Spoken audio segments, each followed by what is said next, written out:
నమస్తే. తెలంగాణలో బీఆర్ఎస్ పార్టీలో గెలిచి కాంగ్రెస్ పార్టీలోకి 10 మంది ఎమ్మెల్యేలు వెళ్ళడం జరిగింది. సో దాన్ని సవాలు చేస్తూ ఒక పక్కన స్పీకర్కి, మరో పక్కన కోర్టును సైతం బీఆర్ఎస్ పార్టీకి సంబంధించినటువంటి ఎమ్మెల్యేలు కానీ బీఆర్ఎస్ పార్టీకి సంబంధించిన నాయకులతో పాటు బీజేపీ వాళ్ళు కూడా స్పీకర్ని అలాగే కోర్టును కూడా సంప్రదించడం జరిగింది. సో కోర్టులో కేసు వేయడం జరిగింది. స్పీకర్కి వాళ్ళు రాతపూర్వకంగా పార్టీ ఫిరాయింపులకు పాల్పడ్డారు కాబట్టి వాళ్ళపైన అనర్హత వేటు వేయాలంటూ వాళ్ళు కోరడం జరిగింది. ఇదే నేపథ్యంలో దర్దాపుగా 2 సంవత్సరాలు తెలంగాణలో కాంగ్రెస్ పార్టీ అధికారంలోకి వచ్చింది. వాళ్ళు పార్టీ మారినటువంటి 10 మంది ఎమ్మెల్యేలు దర్దాపుగా 18 నుంచి 20 నెలలు అవుతా ఉంది పార్టీ మారి. సో అప్పటి నుంచి ఒక పక్కన కోర్టును సంప్రదిస్తూ మరో పక్కన స్పీకర్ పైన కూడా ఒత్తిడి తీసుకొచ్చేటువంటి ప్రయత్నం ప్రతిపక్షాలైనటువంటి బీజేపీ పార్టీ అలాగే బీఆర్ఎస్ పార్టీ కూడా తీసుకురావడం జరిగింది. ఇదే సందర్భంలో పార్టీ ఫిరాయింపులకు పాల్పడ్డటువంటి ఎమ్మెల్యేల పైన స్పీకర్ నిర్ణయం ఆలస్యమవుతుంది. ఎన్నిసార్లు ఆయనకు ఫిర్యాదు చేసినప్పుడు కూడా ఆయన ఈ యొక్క దాంట్లో జోక్యం చేసుకోవట్లేదు, దీన్ని సీరియస్గా తీసుకోవట్లేదు. ఈ వ్యవహారం పైన తక్షణం మీరైనా తేల్చండి అని చెప్పేసి హైకోర్టుని, సుప్రీంకోర్టుని సైతం బీఆర్ఎస్ పార్టీ సంబంధించినటువంటి ఎమ్మెల్యేలు వెళ్ళి రిట్ పిటిషన్ వేయడం జరిగింది. సో దీంట్లో భాగంగానే చాలా సందర్భాల్లో స్పీకర్ అయినటువంటి గడ్డం ప్రసాద్ని చాలా సందర్భాల్లో కోర్టు సైతం కూడా జోక్యం చేసుకొని ఇన్ని రోజులైనప్పటికీ, ఇన్ని నెలలైనప్పటికీ మీరు ఎందుకు తేల్చేయట్లేదు, దీని పట్ల ఏదో ఒకటి మీరు నిర్ణయాన్ని ఖచ్చితంగా త్వరలో చెప్పండి అంటూ 3-4 సార్లు గట్టిగానే హెచ్చరించడం జరిగింది స్పీకర్ గడ్డం ప్రసాద్. సో ఎట్టకేలకు మొన్న రీసెంట్గా అంటే ఒక 15 రోజుల క్రితమే స్పీకర్ ఒక నిర్ణయం తీసుకోవడం జరిగింది. కోర్టు ఏమని చెప్పిందంటే స్పీకర్కి ఏదో నిర్ణయం తీసుకోండి, అంటే పార్టీ ఫిరాయింపులకు పాల్పడ్డారా లేదా అన్నటువంటి అంశం పైన మీరు విచారణ జరిపి మీ నిర్ణయాన్ని ప్రకటించమని చెప్పేసి కోర్టు చెప్పింది. కానీ కోర్టు వాళ్ళు పార్టీ ఫిరాయింపులకు పాల్పడ్డారు కాబట్టి మీరు వాళ్ళని డిస్క్వాలిఫై చేయని చెప్పలేదు, కానీ మీ నిర్ణయం ఏందో చెప్పమని చెప్పేసి అయితే కోరడం జరిగింది. సో అదే సందర్భంలో 15 రోజుల క్రితమే గతంలో 8 మంది ఎమ్మెల్యేలకు క్లీన్ చిట్ ఇవ్వడం జరిగింది. వాళ్ళంతా కూడా బీఆర్ఎస్ పార్టీకి సంబంధించినటువంటి ఎమ్మెల్యేలు, వాళ్ళు కాంగ్రెస్ పార్టీ కండువ కప్పుకోలేదు, కాంగ్రెస్ పార్టీ వ్యక్తులు కాదు, కేవలం అభివృద్ధి కోసం మాత్రమే ముఖ్యమంత్రిని కలిసింది కాబట్టి ఎలాంటి సాక్ష్యాధారాలు లేవు వాళ్ళు పార్టీ మారినట్టుగా. కాబట్టి వాళ్ళంతా కూడా బీఆర్ఎస్ పార్టీకి సంబంధించినటువంటి మనుషులే అని చెప్పేసి 8 మందికి గతంలోనే స్పీకర్ క్లీన్ చిట్ ఇచ్చేసిండు. కానీ దీంట్లో దానం నాగేందర్ విషయం అండ్ కడియం శ్రీహరి విషయానికి వచ్చిన తర్వాత మన అందరికీ తెలుసు, కడియం శ్రీహరి వాళ్ళ కూతురు ఎన్నికల ప్రచారంలో భాగంగా కాంగ్రెస్ పార్టీ చేతి గుర్తుకి ఓటేయమని చెప్పేసి బహిరంగంగానే పార్టీ కార్యకలాపాల్లో పాల్గొంటూ పార్టీ ప్రజారథాలపైన కూడా కాంగ్రెస్ పార్టీకి ఓటేయాలని చెప్పేసి బహిరంగంగా ఆయన మీటింగ్లలో చెప్పేది. అంతేకాకుండా ఆయన కాంగ్రెస్ పార్టీ కాండా కూడా కప్పుకున్నాడు. ఎందుకు, తన కూతురైనటువంటి కడియం కావ్య ఇప్పుడు వరంగల్ ఎంపీగా ఉన్నది ఆమె. సో ఆమె ఎంపీగా టికెట్ కోసం ఆయన పార్టీ ఫిరాయింపులకు ఇక్కడ పాల్పడి నెక్స్ట్ వాళ్ళ కూతురికి టికెట్ ఇప్పించుకున్నాడు ఆయన స్టేషన్ కర్పూర్ నుంచి. సో ఆయనతో పాటు కడియం శ్రీహరితో పాటు దానం నాగేందర్ విషయానికి వస్తే దానం నాగేందర్ ఏకంగా బీఆర్ఎస్ పార్టీలో గెలిచి ఆయన కాంగ్రెస్ పార్టీ బీఫామ్ పైన ఆయన కాంగ్రెస్ పార్టీలో ఖైరతాబాద్ నుంచి గెలిచి నేరుగా ఆయన మళ్ళీ ఎంపీ ఎలక్షన్స్లో ఆయన సికింద్రాబాద్ ఎంపీగా పోటీ చేసిండు. ఎమ్మెల్యేగా గెలిచి బీఆర్ఎస్ పార్టీలో ఆయన పార్టీ ఫిరాయింపులకు పాల్పడి దాని తర్వాత నేరుగా ఆయన ఎంపీగా పోటీ చేసిండు బీఫామ్ పైన. అయినప్పటికీ కూడా కడియం శ్రీహరి విషయంలో, దానం నాగేందర్ విషయంలో స్పీకర్ తాను ఏదైతే 8 మందికి ఏదైతే క్లీన్ చిట్ ఇవ్వడం జరిగిందో యాజ్ ఈజ్గా వీళ్ళకు కూడా ఇద్దరికి కూడా వీళ్ళు బీఆర్ఎస్ పార్టీకి సంబంధించినటువంటి ఎమ్మెల్యేలే, వాళ్ళు ఫిరాయింపులకు పాల్పడ్డట్టుగా ఎక్కడ కూడా ఒక్క ఆధారం కూడా లభించలేదు. కాబట్టి వాళ్ళతో పాటు ఈ 8 మందితో పాటు ఈ ఇద్దరు కూడా బీఆర్ఎస్ పార్టీకి సంబంధించినటువంటి 10 మంది ఎమ్మెల్యేలు అని తేల్చేయడం జరిగింది. ఎందుకని చెప్పేసి అడిగిన దానికి బీఆర్ఎస్ పార్టీకి సంబంధించినటువంటి వాళ్ళ యొక్క పార్టీ అకౌంట్ ఏదైతే ఉంటుందో పార్టీ ఫండ్ కింద ఇప్పటికి కూడా ఈ 10 మంది ఎమ్మెల్యేల యొక్క పైసలు ఆ పార్టీ ఫండ్కు వాళ్ళు తీసుకుంటున్నారు కాబట్టి వాళ్ళంతా కూడా బీఆర్ఎస్ పార్టీకి సంబంధించిన ఎమ్మెల్యేలే అని చెప్పేసి స్పీకర్ చెప్పడం జరిగింది. ఇదంతా కూడా ఒక ఎపిసోడ్ అయిపోయింది అంతా.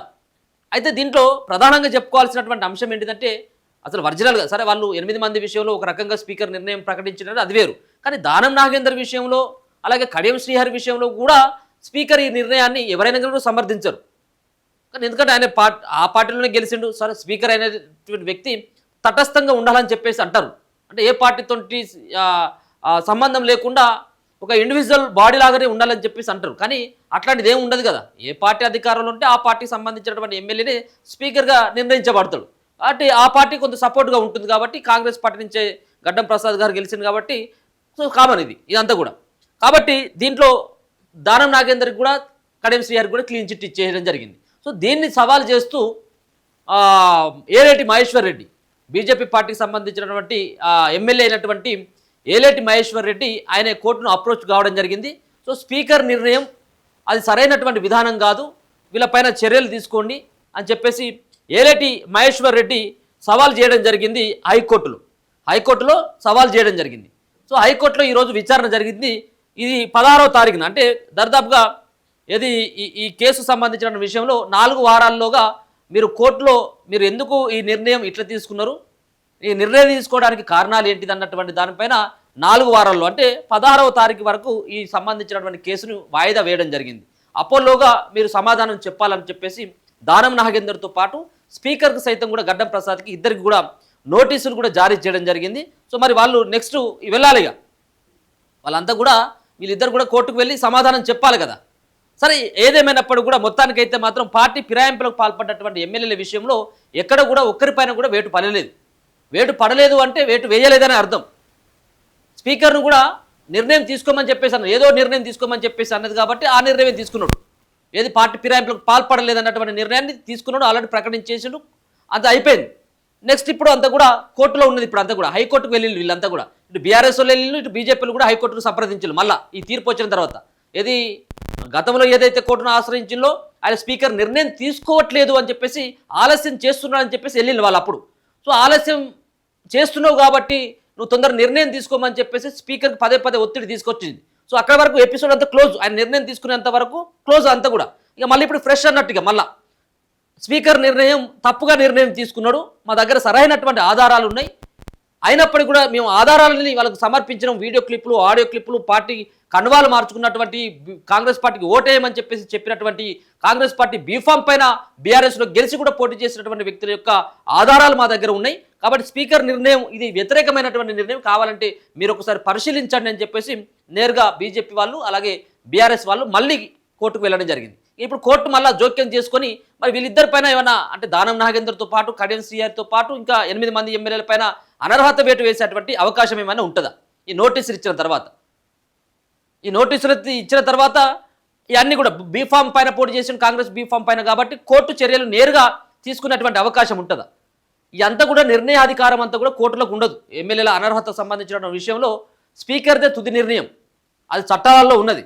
సో స్పీకర్దే తుది నిర్ణయం, ఆయన ఏం చెప్తే అదే. కానీ ఒకనొక సందర్భంలో వెస్ట్ బెంగాల్ అనుకుంటా, సో వెస్ట్ బెంగాల్లో ఒక ఎమ్మెల్యేల పైన ఇదే పార్టీ ఫిరాయింపులకు పాల్పడ్డటువంటి ఎమ్మెల్యే పైన అనర్హత వేయాలంటూ ఆ ప్రతిపక్షాలకు సంబంధించిన పార్టీ నేతలు కోరడం జరిగింది.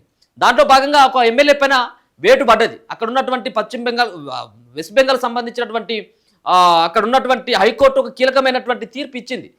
ఏమని? ఆయన పైన హైకోర్టులో నిరాశ ఎదురైపోయింది ఆయనకు, ఈయన డిస్క్వాలిఫై చేస్తూ హైకోర్టు ఉత్తర్వులు ఇవ్వడం జరిగింది. అక్కడ ఒక వెస్ట్ బెంగాల్లో మాత్రం స్పీకర్ నిర్ణయానికి వ్యతిరేకంగా హైకోర్టు వాళ్ళ యొక్క నిర్ణయాన్ని ప్రకటించడం జరిగింది. కానీ అది ఎక్కువ రోజులు నిలవలేదు. దాని తర్వాత వాళ్ళు ఫిరాయింపులకు పాల్పడ్డటువంటి ఎమ్మెల్యే హైకోర్టు ఇచ్చినటువంటి నిర్ణయాన్ని సవాల్ చేస్తూ సుప్రీంకోర్టుకు వెళ్ళిండు. సుప్రీంకోర్టుకు వెళ్తే సుప్రీంకోర్టులో ఆయనకు అనుకూలంగా ఏం కాదు, ఆ యొక్క స్టే రావడం జరిగింది, ఆ కేసులో స్టే రావడం జరిగింది. అంటే హైకోర్టు ఇచ్చినటువంటి ఆర్డర్ ఏదైతే ఉందో దానికి స్టే ఇవ్వడం జరిగింది సుప్రీంకోర్టు. ఇంకా అది పూర్తిగా నిర్ణయం కాలేదు. కాబట్టి దానం నాగేందర్ విషయంలో ఇప్పటికీ 2.5 సంవత్సరాలు అయిపోయింది. మరి ఇది ముంగడ పడుతుందా లేదా అనేది కూడా చూడాలి.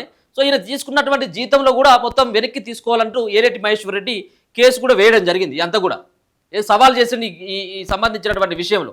ఎమ్మెల్యే దానం నాగేందర్కు తెలంగాణ హైకోర్టు నోటీసులు జారీ చేసింది. దానం నాగేందర్ పార్టీ మారలేదంటూ తెలంగాణ అసెంబ్లీ స్పీకర్ గడ్డం ప్రసాద్ కుమార్ తీసుకున్నటువంటి నిర్ణయాన్ని హైకోర్టులో బీజేపీ ఎమ్మెల్యే మహేశ్వర్ రెడ్డి సవాల్ చేసిండు. దీనిపైన ఇలా విచారణ జరిగింది. సో ఈ విచారణలో భాగంగా హైకోర్టు ఏం చెప్పిందంటే ఎమ్మెల్యే దానం నాగేందర్తో పాటు స్పీకర్ గడ్డం ప్రసాద్కు నోటీసులు జారీ చేసి 4 వారాల్లో మీ యొక్క వివరణ ఇవ్వాలి అని వాళ్ళకి కోర్టు కూడా ఆదేశించడం జరిగింది. ఈ కేసు తదుపరి విచారణని ఏప్రిల్ 16కు కూడా వాయిదా వేయడం జరిగింది. 2023 ఏడాది చివరిలో జరిగినటువంటి అసెంబ్లీ ఎన్నికల్లో ఖైరతాబాద్ నియోజకవర్గం నుంచి బీఆర్ఎస్ పార్టీ నుంచి పోటీ చేసినటువంటి దానం నాగేందర్ బరిలోకి దిగి ఆయన బీఆర్ఎస్ పార్టీ బీఫామ్ పైన గెలవడం జరిగింది. ఈ అసెంబ్లీ ఎన్నికల్లో కాంగ్రెస్ పార్టీ అత్యధిక స్థానాలు గెలుచుకుంది. దీంతో రేవంత్ రెడ్డి సారథ్యంలో కాంగ్రెస్ పార్టీ అధికారంలోకి రావడం జరిగింది, ప్రభుత్వాన్ని ఏర్పాటు చేయడం జరిగింది. పార్టీ ఫిరాయింపులకు పాల్పడిన వారిపై చర్యలు తీసుకోవాలంటూ అసెంబ్లీ స్పీకర్ను బీఆర్ఎస్ పార్టీ అగ్రనేతలు కోరారు. దీనిపై స్పీకర్ విచారణ చేపట్టకపోవడంతో వారు కోర్టును కూడా ఆశ్రయించడం జరిగింది. కోర్టు ఆదేశాల మేరకు స్పీకర్ విచారణ జరిపి ఎవరు పార్టీ ఫిరాయింపులకు పాల్పడలేదని తేల్చి చెప్పిండు. ఈ నేపథ్యంలో దానం నాగేందర్పై అనర్హత వేటు వేయాలంటూ బీజేపీ ఎమ్మెల్యే మహేశ్వర్ రెడ్డి తెలంగాణ హైకోర్టును ఆశ్రయించిండు. 2024లో జరిగినటువంటి లోక్సభ ఎన్నికల్లో కాంగ్రెస్ పార్టీ బీ ఫామ్ తీసుకొని ఆయన ఎంపీగా సికింద్రాబాద్ నుంచి కూడా పోటీ చేశారని బీజేపీ ఎమ్మెల్యే కోర్టులో పిటిషన్ కూడా దాఖలు చేయడం జరిగింది. ఆయన తీసుకున్నటువంటి జీతపత్యాలను కూడా వెనక్కి తీసుకోవాలంటూ కోర్టులో బీజేపీ ఎమ్మెల్యే అయినటువంటి మహేశ్వర్ రెడ్డి పిటిషన్ను దాఖలు చేయడంతో దీనిపైన ఈరోజు విచారణ జరిపినటువంటి తెలంగాణ హైకోర్టు ఎట్టకేలకు స్పీకర్ అండ్ దానం నాగేందర్కి ఇద్దరికి నోటీసులు ఇచ్చి 16వ తారీఖు లోపట్ల మీ యొక్క వివరణ ఇవ్వాలంటూ వాళ్ళకి ఆదేశాలు కూడా జారీ చేయడం జరిగింది. నిజంగా కూడా చాట్ జీటీపీ ఏం చెప్తుంది? చాట్ జీటీపీ మరి నిజంగా పార్టీ ఫిరాయింపులకు పాల్పడ్డటువంటి ఎమ్మెల్యేల పైన ఏ విధమైనటువంటి నిర్ణయం స్పీకర్కు ఉంటుంది, తీసుకున్నటువంటి నిర్ణయం కోర్టుకు ఉంటుందని చూసినట్టయితే ఉంటే ఒక్కసారి చాట్ జీటీపీ ఏం చెప్తుందంటే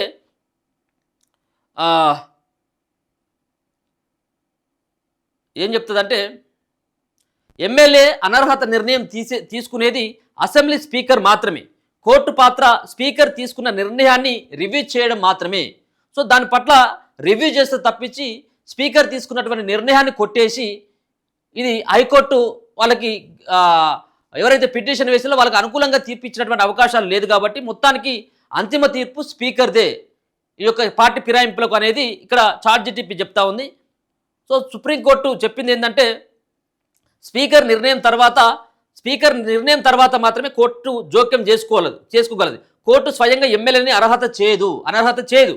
ఏది స్పీకర్ నిర్ణయం తర్వాత అంటే ఇన్ని రోజులు కోర్టు ఎందుకు జోక్యం చేసుకోలేదు అంటే స్పీకర్ నిర్ణయం తీసుకోక ముందుకే కోర్టులు నేరుగా వెళ్ళాయి, జోక్యం చేసుకోవు. కాబట్టి అందుకని కోర్టులు స్పీకర్ పైన ఒత్తిడి తీసుకొస్తాయి. స్పీకర్ నిర్ణయం వాళ్ళపైన అనర్హత వేటు వేస్తుందా లేకపోయినట్లయితే లేదా అనేది ఆయన నిర్ణయం ప్రకటించిన తర్వాత ఆ నిర్ణయం పైన కోర్టు ఏమైనా అది దానిపైన ఒక సంబంధించినటువంటి డిసిజన్ని అదంతేగాక రివ్యూను మాత్రమే చేసేటువంటి అధికారం కోర్టుకు ఉంటుంది.